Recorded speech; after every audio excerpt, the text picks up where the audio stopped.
अस्सलामुअलैकुम, खुश आमदीद हमारे चैनल देसी डायरीज किचन में। कैसे हैं आप? उम्मीद करती हूँ आप सब ईमान की बेहतरीन हालत में होंगे इंशाअल्लाह। ये रेसिपी घर के मसालों से बनती है, लेकिन ये रेस्टोरेंट वाली वाइब देती है। जब आप प्याज को अच्छे से मसालों के साथ भूनेंगे और इस ग्रेवी में रिचनेस के लिए मैंने इसमें काजू का पेस्ट ऐड किया है। मशरूम से कई सारी चीजें बनती हैं, लेकिन जब आप ये मटर मशरूम मसाला ट्राई करेंगे तो आप इसके फैन हो जाएंगे। तो चलिए देख लेते हैं इसे कैसे बनाते हैं। बिस्मिल्लाहिर्रहमानिर्रहीम। अब हम स्टोव की फ्लेम को ऑन करके एक पैन रख लेते हैं। अब हम इसमें 2 टीस्पून ऑयल और 2 टीस्पून घी ऐड कर देंगे। और आप तो जानते ही हैं, जिस चीज में भी हम घी ऐड करते हैं उसमें स्वाद का इजाफा हो जाता है, तो आप भी इसमें लाजमी ऐड करें। इसी के साथ हम इसमें 1 टीस्पून जीरा ऐड कर देंगे और आधी इंच दालचीनी का और 3 हरी इलायची भी ऐड कर देंगे। हल्का सा फ्राई करने के बाद अब हम इसमें 4 मीडियम साइज की ऑनियन को ऐड कर देंगे। मैंने इसको बारीक चॉप कर लिया है। इसको ब्राउन होने तक हम तेल में इसको फ्राई कर लेंगे। तब तक हम एक सही बुखारी की हदीस पर रोशनी डाल लेते हैं। अबू हुरैरा रज़ी अल्लाहु अन्हु से रिवायत है कि नबी पाक सल्लल्लाहु अलैहि वसल्लम ने इरशाद फरमाया कि फरिश्ते आगे पीछे जमीन पर आते जाते रहते हैं। कुछ फरिश्ते रात के हैं और कुछ दिन के, और ये सब फजर और असर की नमाज में जमा हो जाते हैं। फिर वो फरिश्ते जो तुम्हारे यहाँ रात में ठहरे अल्लाह के हुजूर में जाते हैं और अल्लाह ताला उनसे दरियाफ्त फरमाते हैं, हालांकि वो सबसे ज्यादा जानने वाला है, कि तुमने मेरे बंदों को किस हाल में छोड़ा। वो फरिश्ते अर्ज करते हैं कि जब हमने उन्हें छोड़ा तो वो फजर की नमाज पढ़ रहे थे, और इसी तरह जब हमने उनके यहाँ गए तो जब भी वो असर की नमाज पढ़ रहे थे। सुभान अल्लाह, अल्लाह हमें 5 वक्त की नमाज अदा करने की तौफीक दे, आमीन। हमारी प्याज अब ब्राउन हो चुकी है। अब हम इसमें 1 टेबलस्पून अदरक लहसुन और हरी मिर्च का पेस्ट ऐड कर देंगे। इसको भी हम थोड़ा प्याज के साथ भून लेंगे। इसी के साथ हमारा प्याज और थोड़ा सा लाल हो जाएगी।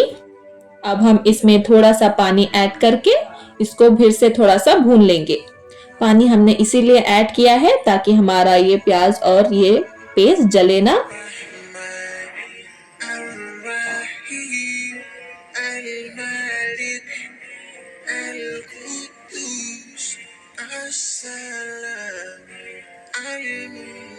अब हम फ्लेम को लो में रखकर सूखे मसाले ऐड कर लेंगे।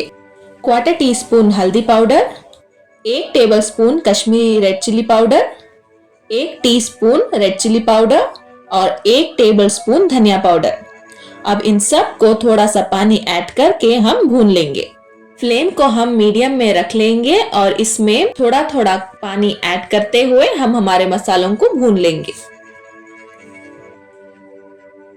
अब हमारे मसाले अच्छे से भुन चुके हैं। अब हम इसमें 3 मीडियम साइज के टमाटर को ऐड कर देंगे। मैंने इस टमाटर को चॉपर में चॉप कर लिया है। आप चाहें तो इसका पेस्ट भी बना सकते हैं। अब हम टमाटर को भी प्याज और मसालों में थोड़ा सा पका लेंगे। अब हम इसमें स्वाद अनुसार नमक ऐड कर देंगे। मैंने रॉक सॉल्ट लिया है, आप अपने हिसाब से नमक ऐड कर दीजिए। इस स्टेज पर नमक ऐड करने से हमारे टमाटर जल्द पक जाएंगे। इसको हम थोड़ी देर ढक कर पका लेंगे। देखिए हमारे प्याज और टमाटर मसालों के साथ अच्छे से पक चुके हैं। अब हम इसमें मशरूम्स को ऐड कर देंगे। मैंने यहाँ 200 ग्राम्स मशरूम लिए हैं। इसको ऐड करने के बाद हम मसालों में इसको अच्छे से मिक्स कर देंगे।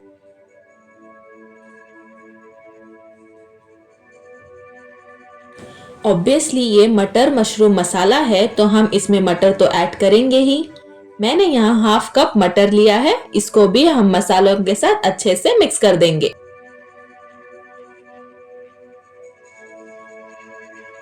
अब इन सब को अच्छे से मिक्स करने के बाद इसमें 1/2 कप दही ऐड कर देंगे। स्टोव की फ्लेम को हम लो में रखकर पहले दही को अच्छे से फेंट लेंगे, फिर हमारे मशरूम में इसको ऐड कर देंगे। हमें स्टोव की फ्लेम को लो में ही रखना है, नहीं तो हमारी दही फट जाएगी।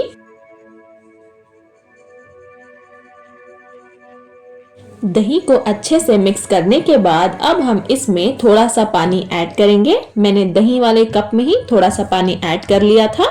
अब हम इसमें थोड़ा सा हरा धनिया, जिसको मैंने बारीक चॉप कर लिया है, उसे ऐड कर देंगे।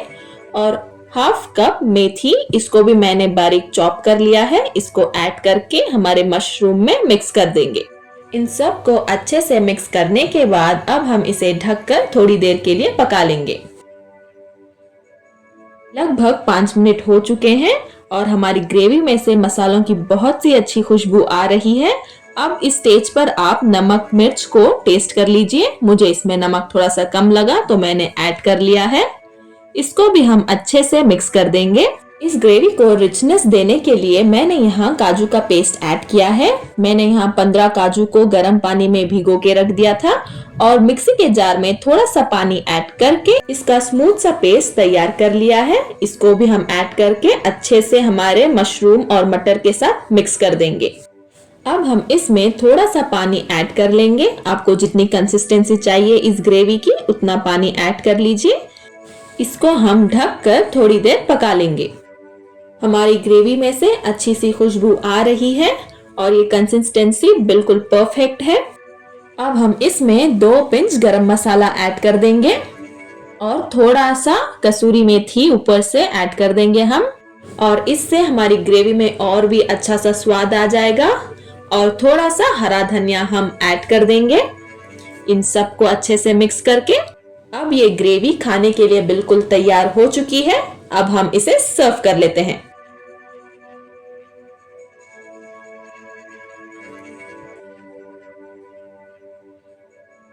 अब हम थोड़े से हरा धनिया के पत्ते से इसे गार्निश कर देंगे। और इस ग्रेवी को और भी टेस्टी बनाने के लिए आप ऊपर से थोड़ा सा क्रीम ऐड कर लीजिए बनके तैयार है हमारा मटर मशरूम मसाला। इसको देखकर मुझे ये फिर से खाने का मन कर रहा है। आप लोग इस रेसिपी को जरूर ट्राई करें, आपको ये ग्रेवी बहुत ही पसंद आएगी। अगर आप मेरे चैनल पर नए हैं तो हमारे चैनल को सब्सक्राइब करें और बेल आइकन को क्लिक करें ताकि आगे आने वाली हर वीडियो की नोटिफिकेशन आपको सबसे पहले देखने को मिले। लाइक, शेयर और कमेंट करें। मिलते हैं हम अगली वीडियो में इंशाअल्लाह। तब तक हमें दुआओं में याद रखें और अपना बहुत सारा ख्याल रखिए। अस्सलाम वालेकुम।